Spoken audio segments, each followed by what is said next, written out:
Vamos estar então abrindo a Bíblia em Isaías 45, versículo 2 e 3. Nós continuamos com o tema Evangelismo de Impacto, parte 9. Nessa primeira fase falando de captação de recursos. E tem sido uma benção, nós temos aprendido bastante, né, irmãos? Isaías 45, versículo 2 e 3. Eu vou trazer uma palavra breve, porque nós vamos ter uma reunião de conselho. Então, nós teremos uma manhã de jejum mais enxugada, né? Mas semana que vem volta tudo normal, tá bom, amados? Vamos lá. Encontraram? Isaías 45, versículo 2 e 3. Eu irei adiante de ti, endireitarei os caminhos tortos, quebrarei as portas de bronze e despedaçarei os ferrolhos de ferro. Te darei os tesouros das escuridades e as riquezas encobertas, para que possas saber que eu sou o Senhor, o Deus de Israel, que te chama pelo teu nome. Amém? Li Isaías 45, versículo 2 e 3. Vai anotando aí no caderno, depois você pega, escuta de novo. Eu vou mandar a mensagem novamente para você, né? E você escuta mais uma vez. Queridos, Jesus Cristo na cruz do Calvário, Ele venceu tudo que nós vamos enfrentar. Quando Deus criou o homem, o criou por último, colocou num jardim, já estava tudo preparado para eles. Antes de Deus dizer, sejam frutíferos, Deus os abençoou. Então Deus capacita antes de enviar. Assim, a vitória, ela já está concretizada na cruz do Calvário. Nós não temos que lutar para vencer, mas Jesus já venceu os demônios, derrotados, enfermidades derrotadas, cadeias e correntes do diabo quebradas. Nós precisamos ver isso como algo já concretizado, não algo em andamento. Está em andamento para aparecer no visível, dar substância, mas Jesus já venceu a doença, já venceu as dívidas, já venceu o pecado por nós. Quando ele diz lá em João 16:33, no mundo vocês vão ter aflição, mas fiquem felizes, porque eu já venci. Quando ele diz lá em Mateus 28:16, diz assim, olha, eu tenho todo o poder nos céus e na terra, por isso vão. Ele diz, vocês não vão, senão na minha vitória, já consumada, conquistada. Vocês não vão tentar ver se, quem sabe, talvez. É muito importante compreender isso, irmãos. O veredito foi dado, Jesus diz, está consumado. Quando eles tiveram que sair do deserto, Deus diz, eu vou dar a vocês uma terra. Vocês não semearam, não colheram, não plantaram, tudo de presente para vocês. Então, sempre Deus dá presentes, desde o Éden. E Jesus vem e nos dá uma vida abundante. De presente, salvação não é conquista por boas obras, é um presente de Deus. E a vida abundante, essa tem umas características que nós vemos que é a vitória sobre todos os efeitos da queda. A queda trouxe muitos sofrimentos. Agora você veja Jesus passando na tua história. Então Deus, Ele chama o fim desde o início.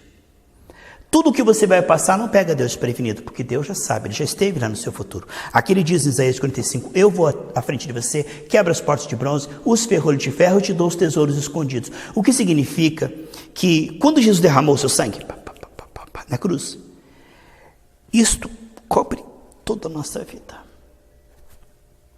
Olha o sangue de Jesus por toda a tua história.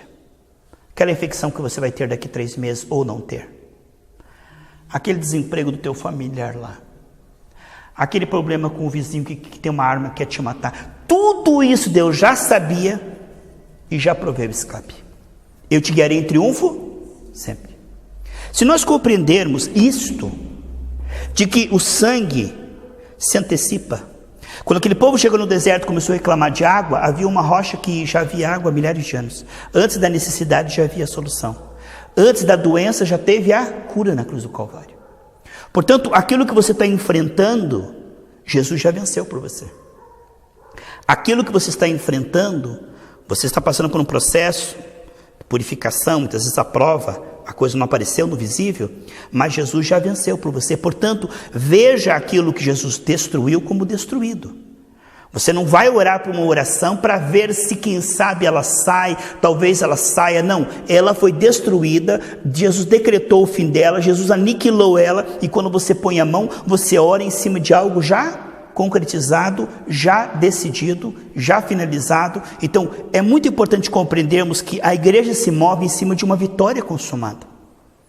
Jesus diz, eu vou à frente de vocês, quebrando as portas de bronze e ferro de ferro. Então, a graça cobre tudo, irmãos.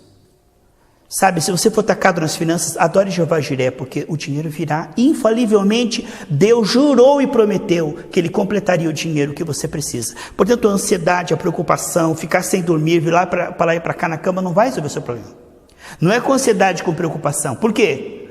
Porque tudo que faltar, Jesus já supriu na cruz do Calvário. Ah, faltou uma proteína no meu sangue. Jesus sabia disso.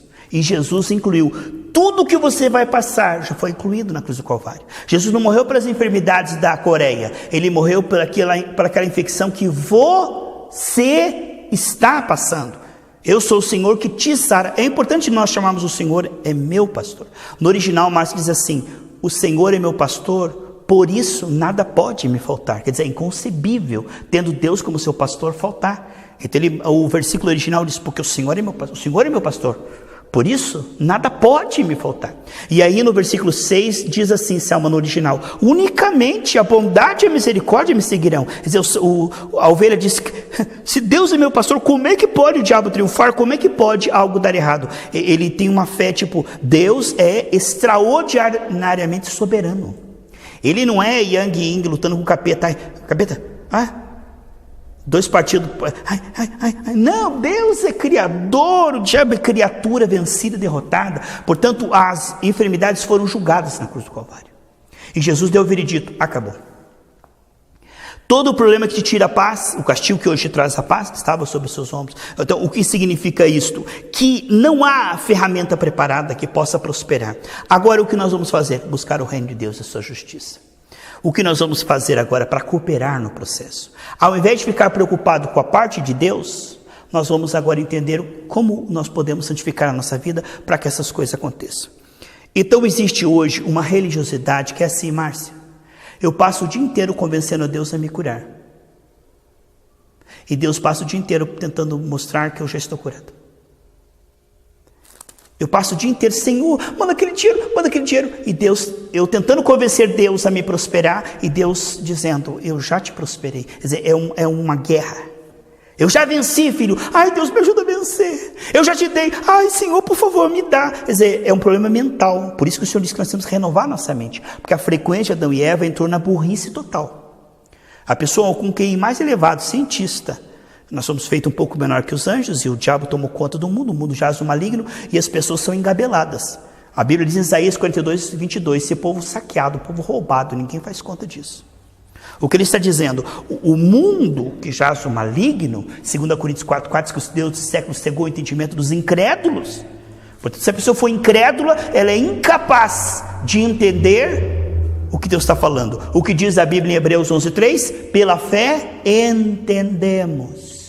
Pela fé entendemos. Existe uma frequência, plaque, sabedoria. Rompeu com a loucura, plaque, lucidez. Só quando a fé brota. A fé brotou no teu coração, você começa a entender. A partir dali você é como um louco, como um animal. O homem sem fé, ele pensa o pior, imagina o pior. Que diz lá em 2 Coríntios capítulo 11, 2 Coríntios capítulo 10, do 3 ao 5, que o diabo colocou fortalezas e imaginações. Fortalezas na mente do homem. Então essas fortalezas, elas geram uma linha de pensamento. O que é uma linha de pensamento? É o que nós chamamos de mundanismo. O que é uma linha de pensamento? O pecado dá prazer, servir a Deus é chato. É chamar o amargo de doce e o doce de amargo. Então há uma forma de pensar que ela é mundanismo, que é uma forma que nós podemos dizer: essa pessoa vive não ela, mas o capeta vive nela. Por quê? Porque ela pensa o contrário do que a Bíblia diz, e você não consegue mudar a mente dela. Por quê? Porque o coração está errado. Quando o coração está errado, a Bíblia diz que o coração perverso não achará o bem, mas para o justo o conhecimento é fácil. Então não adianta você dizer para uma pessoa, se ela está na frequência das trevas, não é um problema apenas de entendimento, é um problema espiritual. Portanto, uma pessoa que ela não foi liberta pelo Espírito de Deus, ela é incapaz de entender as coisas espirituais, porque a Bíblia diz que as coisas para a nossa carne, ela é loucura. E eu digo para toda a carne, toda a nossa carne, ela sempre vai dizer o contrário da Bíblia, sempre. Se Deus diz, está curado, tua carne diz assim, mas está doendo. A carne sempre A carne vai ser o contraponto, ela milita contra o espírito. E para a carne as coisas de Deus são loucura. O que é loucura? Você pode pregar para uma pessoa, faz sentido, mas ela nunca vai praticar aquilo. Essa é a loucura. Você chega para uma pessoa, prega, ela aplaude a palavra, ela concorda com a palavra, mas ela não vai praticar. Os demônios creem e estremecem, mas não obedecem. Então a loucura é, você jamais conseguirá crer a ponto de praticar. A pessoa vai concordar, elogiar, mas ela vai continuar fazendo a mesma coisa. Você prega o amor, ela fala, é linda essa palavra, mas ela vai continuar fofocando, odiando, encrencando, fazendo barraco, com mágoa das pessoas, guardando lixo tóxico, desejando, ela vai continuar. Ela vai continuar com o demônio, com o Satanás. Você fala de fé, ela concorda, mas ela vai continuar com pressão alta, sem dormir, angustiada, tendo piripaque. Cada luta que ela tem, ela vai ficar ansiosa, vencida pelo medo. Ela não sai da frequência do cão.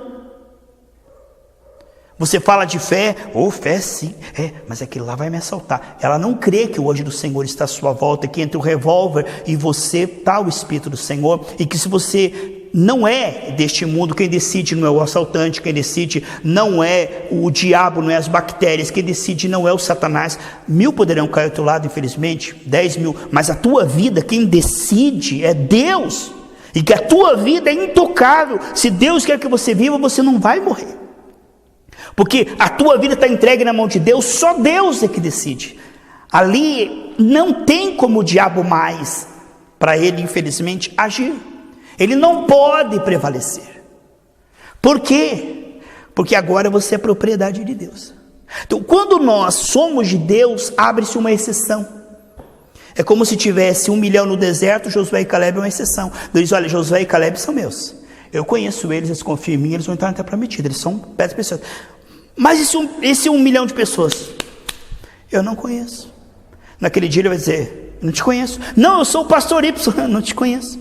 Não, mas eu vivi lá, eu não te conheço. Deus não conhece. Deus não conhece. A Bíblia diz que Deus conhece aqueles que o temem e confiam nele. E que respeitam a sua palavra.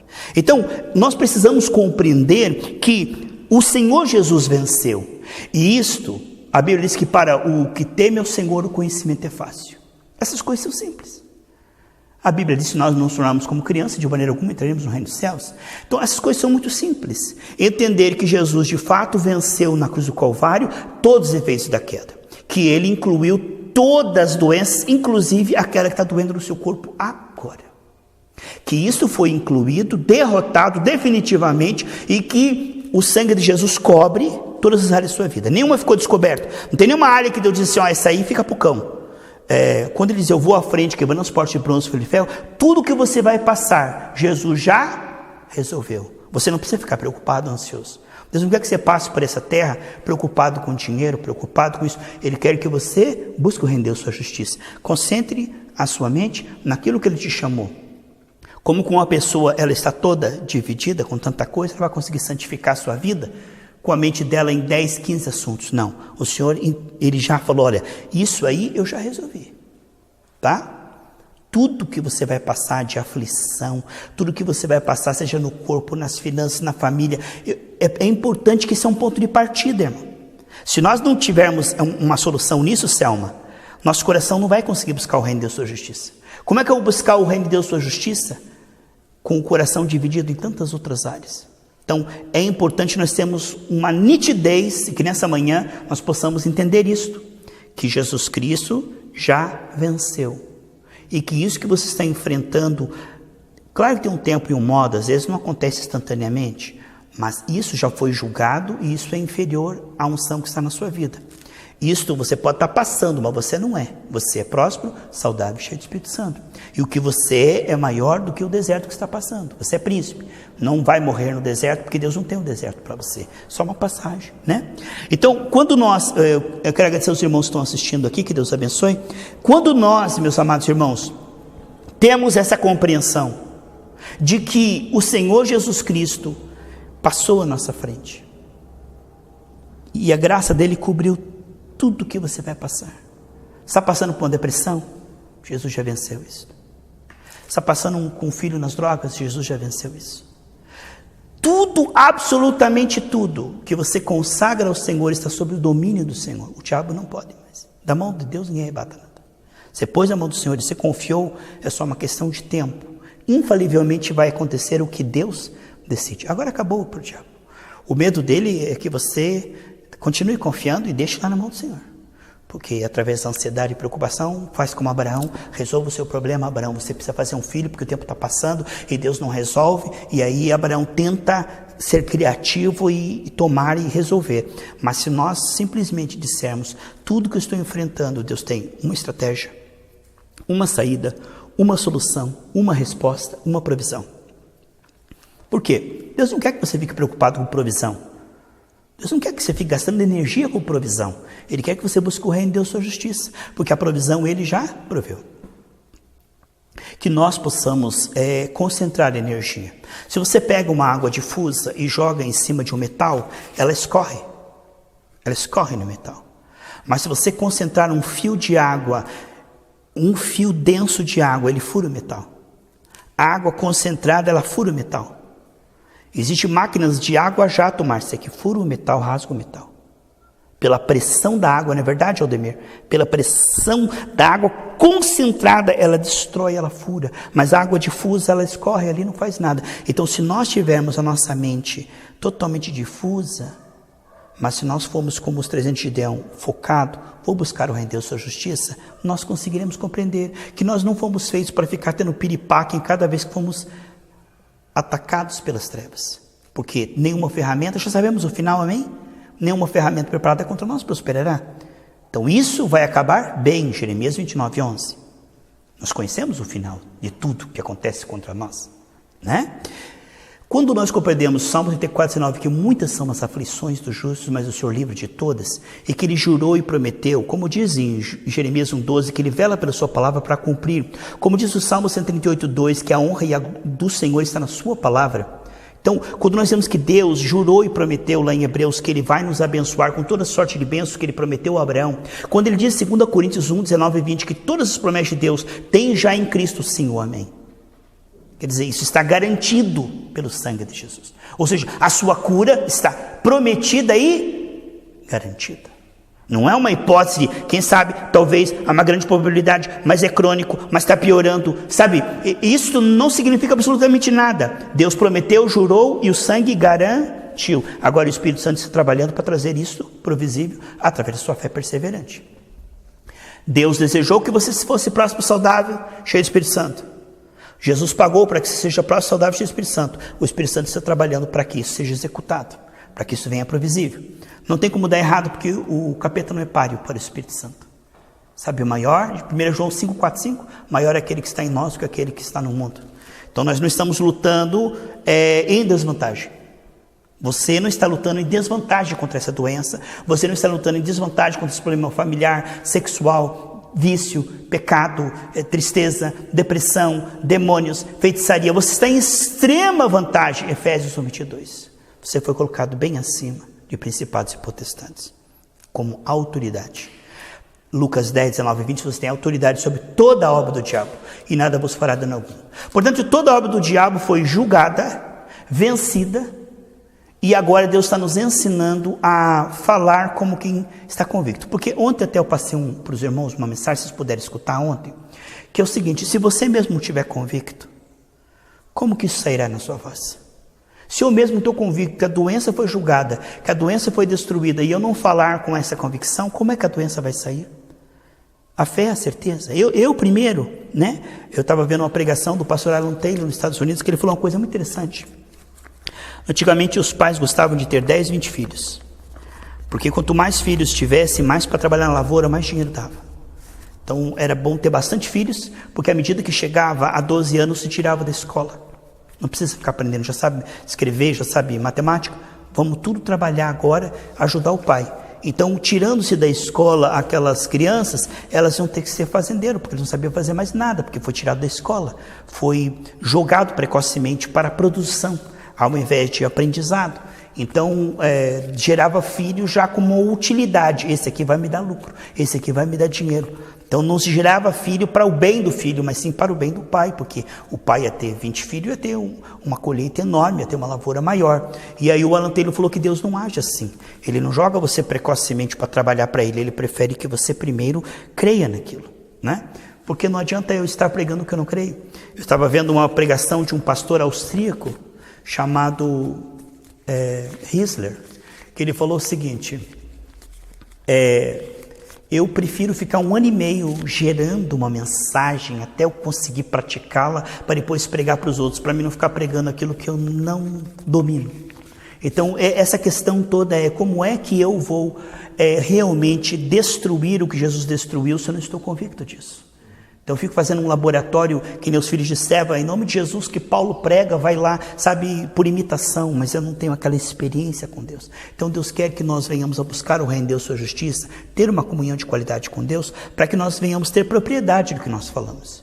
Para que nós não venhamos ser atores gospel, mas sim pessoas que têm revelação de ter andado com Deus. Para que quando nós falamos como quem crê, de fato. Sem fé é impossível agradar a Deus. Então, não só a aparência, mas a forma. Isso demora um tempinho, sabe, irmãos? Até que a fé deixe de ser um conceito para ser revelação e atitude. Aqui está a perfeição. Se você praticar, você é casa na rocha. Então, se você começar a pensar como ele pensa, crer como ele crê, falar como ele fala e agir como ele age, você vai fazer as mesmas obras e maiores. Então, o processo é aqui. Primeiro você renova a tua mente, isso aqui é só conceito. Versículos maravilhosos, que parece que não funcionam. Versículos lindos, que você vai andar de bicicleta e de repente você cai. Mas o processo não deve ser interrompido, porque tudo se começa de forma imperfeita. Tudo que você começa, você vai construir um muro, você constrói ele meio inclinado. Primeiro o muro não vai sair totalmente, né? Mas você começou. Não despreze os pequenos começos. Então você que está meditando na palavra, não prosperou. Está meditando na palavra, não ora pelas pessoas, que nem o pastor Gary Carpenter falou assim, que ele orou por 10 pessoas, 9 morreram. Ele falou, mas vou continuar, entendeu? Não pode parar porque não está funcionando. Não posso parar. Vamos exercitar-se no Espírito e vamos crescendo de glória em glória. A luz do justo vai brilhando mais e mais de glória em glória. Então a pessoa, isso não é para mim. Eu orei, aquele lá não foi curado. Ei, não é hora de enferrujar o dom, enterrar o dom. É hora de diante de Deus, Senhor, me ajude a avançar nisso. Com gemidos, orações e jejuns. Se você quer deslanchar numa área, você precisa exercitar-se naquilo. Porque até uma irmã falou assim, escreveu essa semana para mim, pastor, por que Deus não dá dom de cura para todo mundo? Que tem um versículo em Coríntios que diz assim, todos porventura têm dons de curar? A resposta é clara, não. Aí eu falei, nem todos têm dons de curar, mas todos podem curar enfermos. Porque a Bíblia diz em Marcos 16, esses sinais seguirão os que creem. Imporão a mão sobre os enfermos, eles serão curados. Agora o dom de curar é diferente. Eu falei para ela, você tivesse uma chácara com 15 funcionários, e você vê que 5 só ficam no celular, jamais pegam a enxada, não são dedicados naquilo, você daria para ele uma serra elétrica para ficar enferrujando, ou daria na mão daqueles que estão fazendo? Então Deus dá dons conforme ele vê a capacidade de cada um. Ele não vai dar o dom para cura para quem não era para enfermos. Para quê? Quem fiando pouco, não muito eu te colocarei? Se você diz para mim, eu estou com dor nas costas, eu tenho uma pomada boa, então Deus não vai me dar o dom de cura. Deus não vai, porque Deus vai dar o dom de curar para quem está orando sem o dom de curar, orando pelos enfermos. É ali que Deus vai ver, esse aqui, Mas por que Deus dá dons de curar para alguns e não dá para todos? Porque alguns absolutamente não vão exercitar-se nessa área. Então Deus, ele observa a área em que você é dedicado, e naquela área ele vai derramando dons. Se você for dedicado no socorro, você tem 2 camisas, dá uma para uma pessoa. Você começa, Deus começa, esse aqui eu vou prosperar para a generosidade. Esse aqui eu vou fazer um milionário, porque através dessa pessoa que não ama o dinheiro, dessa pessoa eu posso bancar a obra missionária no mundo inteiro. Agora, por que ele vai dar mais dinheiro para a pessoa? Dá dinheiro, ela compra roupa. Dá dinheiro, ela compra uma coisa. Só gasta com ela, só gasta com ela. Você fala, isso aqui não adianta para o meu reino. Eu não posso, vai se perder. Eu vou dar dinheiro, essa pessoa vai se perder. Vai amar o dinheiro, vai para o inferno. Então essa pessoa não é confiável. Eu vou dar o pão e água para ela o resto da vida. Porque se eu der dinheiro, ela vai para o inferno. Agora, quando Deus observa, esse aqui está desprendido do dinheiro, esse aqui não ama o dinheiro, esse aqui tudo que eu dou, ele é generoso, ele é bom, Deus vai começar a dar mais, dar mais. Então o dom tem a ver geralmente com o que Deus observa, ele conhece o coração. Que nós possamos compreender que Deus tem dons para nos dar, hoje mesmo, nós possamos, porque o dom é uma habilidade, irmão. Quando você tem o dom, você consegue fazer aquilo com excelência, porque é um milagre. Ele diz, naquela hora não será vocês, mas o Espírito Santo. Se uma pessoa ela tenta ensinar a Bíblia e ela não tem o dom do ensino, ela gagueja. Ela, sabe uma coisa que Paulo fazia, que às vezes a gente faz, mas que não é bom, é digressão. O que é digressão, irmãos? Quem não tem o dom do ensino, ele começa falando uma coisa, fala outra, termina com outra e você não sabe o que ele quis dizer. E nem porque ao ensino você pega a pessoa do ponto A e leva ao ponto B. É sempre um confronto e um convite para mais perto de Deus e mais frutífero. Então o ensino ele é lúcido, ele tem começo, meio e fim, ele é concatenado. Você vê que o Espírito Santo ele é lúcido, ele tem uma linha, ele tem uma lucidez. E quando o ensino ele é pela carne, fala uma coisa que não tem nada a ver com o tema que está falando, fala outra coisa, fala tal, fecha, passa a régua, e as pessoas dizem, tá, não entendi absolutamente nada. O que eu preciso fazer? Se a pessoa for a primeira vez na igreja, fala assim, esse povo é louco, esse povo é doido. E ainda dá umas rajadas de língua estranha no meio, e ainda planta bananeira e grita, sai correndo na igreja e pega o microfone. Isso é uma fábrica de loucos, né? Porque culto racional tem que ter. Então, quando o dom do ensino ele é dado, você consegue ser claro. Porque Jesus ele é muito simples, ele ensinava pescadores, ensinava pessoas muito simples. Quando nós crescemos no dom do ensino, nós conseguimos persuadir, Paulo diz, eu consigo persuadir os judeus e gregos para que recebam Jesus. Em Atos 26:16 diz assim, amados, olha só, que Deus nos ungiu para retirar as pessoas das trevas para a luz, há uma eficácia em nós. Não diga se a pessoa é cega, essa pessoa é incapaz de ser alcançada. Irmão, você tem unção para chegar no Gilmar Mendes e ele se arrepender, você tem. Ninguém está além. Ninguém está assim tão inacessível, você tem essa condição. Nunca duvide do poder do Espírito Santo, porque Paulo era uma pessoa totalmente improvável daquela época para ser alcançado pelo Evangelho. Paulo era o último que eles imaginavam. Ele matava os cristãos, se divertia matando cristãos. A diversão dele era essa. E de repente se tornou o maior apóstolo do Novo Testamento. Então nunca subestime o Espírito Santo na sua vida e nunca diga aquela pessoa está muito além da minha capacidade de evangelizá-la.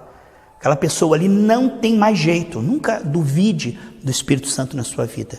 Que ele pode te prosperar, sim. Ele pode operar milagres através da sua vida, sim. Por quê? De repente Moisés pensou que era o fim. E era apenas o começo. Com 80 anos ele estava apenas começando. Depois de 13 anos, José. Depois de 13 anos, Davi. Depois de 14 anos, Paulo começou o seu ministério. Depois de 13 anos de prova, José, Davi. Depois de 14 anos de treinamento, Paulo começou o seu ministério. Então isso parece um tempo perdido, mas na verdade Deus está primeiro trabalhando em nós. Trabalhando em nós. Então não duvide, nessa manhã era essa palavra que eu queria trazer ao teu coração, ao meu coração. Não duvide que o Senhor tem para você. Busca o reino de Deus. O que você vê que está dando errado e te dê ansiedade, Senhor, o Senhor não me chamou para ansiedade. O Senhor me chamou para o reino de Deus, a justiça. Dá um medo, uma preocupação. Senhor, o Senhor não me chamou para medo e preocupação. O Senhor me chamou para buscar o reino de Deus, a justiça.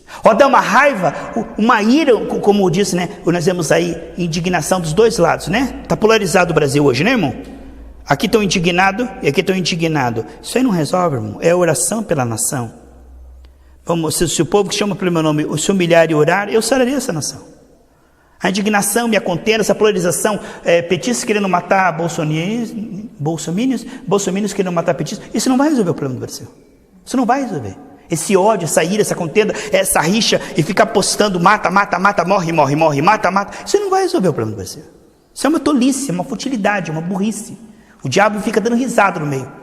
Quando no colégio ele não conseguia ter coragem para brigar com um amigo, Não tinha coragem para dar o primeiro soco, alguém colocava a mão no meio e dizia assim, cospe aqui quem for homem, tira, caía aquele cuspo. Então o diabo é esse, irmão, está incitando aí, um contra o outro, outro contra o outro, mas a solução para o Brasil é Jesus Cristo. E que nós possamos compreender, é uma vergonha ver cristão postando mais política do que, parece que está militando para a política em vez de pregar o evangelho, que é a solução para todos. Não sou contra a política, não sou apolítico, eu tenho minhas convicções políticas, mas são secundárias e terciárias. Eu fui chamado para pregar a palavra de Deus. Então que nós possamos compreender, não se enrosque com isso, irmão. Não se enrosque com esportes, com política, não se embarace nessa terra com preocupação, com ansiedade, com mágoa, com fofoca, com mundanismo. Busca o reino de Deus da justiça. Cristão enroscado, irmão. Aquele ali, empacado pela mágoa. Aquele ali, não dorme de preocupação. Aquele ali está com ódio no coração. Aquele ali está afundado na pornografia. Vai tomar banho. Tudo imprestável, tudo contaminado. Mas que nós possamos ser como Noé, que Deus olhou e viu a Noé. No meio de toda aquela geração corrompida. Amém, meus irmãos? Que Deus não nos pegue preocupados, irmãos. Falando mal dos outros, magoado, misturado com mundanismo, com carnalidade, com política. Sabe? Mas que Deus nos pegue o quê? Orando, jejuando, buscando a Deus de madrugada, evangelizando, intercedendo, pregando, ensinando. Irmão, as mídias sociais é uma benção. Instagram, Facebook, WhatsApp, YouTube. Todos os dias eu estou postando. Postando o quê? A palavra de Deus. Quantos vão ouvir? Não é comigo. Noé pregou 120 anos, ninguém ouviu. Deus chama ele do maior pregador de todo o tempo. O que isso significa? Para Deus não importa quem vai ouvir, quem não vai ouvir. Não meça o seu ministério pela opinião dos outros. Tem que terminar aqui porque acabou a bateria e eu me esqueci. Não recarreguei. Então Deus não avalia você pelo que as pessoas vão ouvir ou não ouvir. Deus avalia se você está entregando o que Deus mandou você entregar. Se vão ouvir ou não vão ouvir, problema deles, não teu. Você entregou? Tá. Então glória a Deus. Então que nós, irmãos, vamos aproveitar os últimos momentos da igreja na terra. Jesus está voltando. E vamos entender que todo sofrimento pelo reino é galardão. Perdoar é sofrimento? Galardão. Jejuar é sofrimento? Galardão. Evangelizar quem não quer sofrimento? Galardão. Vir na igreja na chuva é sofrimento? Galardão. Vir na igreja com dor nas pernas é sofrimento? Galardão. Tudo que você sofre pelo reino de Deus, irmão. Tudo que você sofre pelo reino de Deus tem galardão. Então vamos buscar o reino de Deus. Vamos buscar a justiça de Deus. E não vamos ficar enroscados como tantos cristãos aí. Cristãos aí, irmãos, que estão agora ficando discípulos. Tem os discípulos de Lula e tem os discípulos de Bolsonaro agora. Salvador da pátria. Amo Bolsonaro, torço, oro pelo governo dele, mas a minha salvação não vem do Bolsonaro. A minha salvação vem do Senhor Jesus Cristo. Vamos estar então abrindo a Bíblia, em Isaías 45, versículo 2 e 3. Nós continuamos com o tema evangelismo de impacto.